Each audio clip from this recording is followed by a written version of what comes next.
तर नमस्कार मित्रांनो, आपला एका नवीन ब्लॉगमध्ये स्वागत आहे। तर बघू शकता मित्रांनो, आज आम्ही हळदीचा दुसरा डोस तयार करत आहे। लवकरच आता हळदीला खत द्यायचा आहे दुसरा डोस।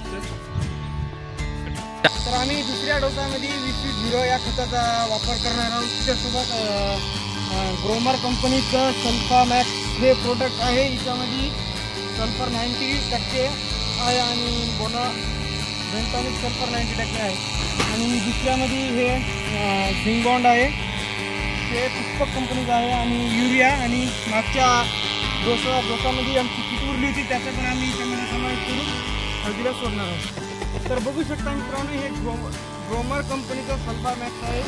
याच्यामध्ये जे कंटेन आहे त्या कंटेनरचा वापर हळदीच्या ग्रोथसाठी, पाणी हिरवे वाढीसाठी एकदम उपयुक्त प्रोडक्ट आहे मित्रांनो। तरी आम्ही आता तर बघू शकता मित्रांनो, आम्ही पहिल्या डोसमध्ये जे खत वापरलं होतं ते न्यूट्रीफॉल्ट कंपनीचं अल्ट्रामॅक्स हे पहिली किट आम्ही हळदीला टाकू शकतो। बघू शकता हळदीला कलर असा एकदम छान आलेला आहे।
आम्ही या खतामध्ये युरिया याच्यामध्ये मिक्स केला नाही, कारण युरिया याच्यामध्ये मिक्स केलं तर त्याचं पाणी होऊन याच्यामध्ये गोळे तयार होऊ शकतात आणि गोळे जर तयार झालेला आपल्या हळदीला पेरताना मित्रांनो त्याची फाट जाईल। त्याच्यामुळे आम्ही युरियाचं जे खत आहे ते वरतून घेणार आहोत।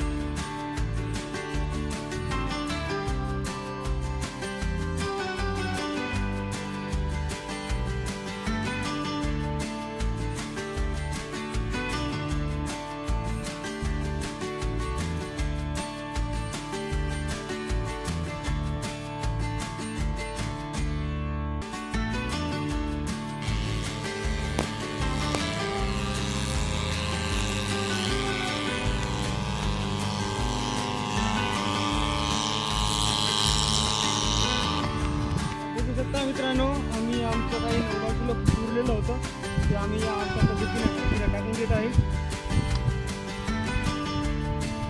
तर तुम्हाला आमचा कसा वाटला आजचा ब्लॉग कमेंटमध्ये नक्की सांगा। सबस्क्राईब करा, लाईक करा चॅनलला। भेटूया एक नवीन पुढच्या ब्लॉगमध्ये, तोपर्यंत धन्यवाद।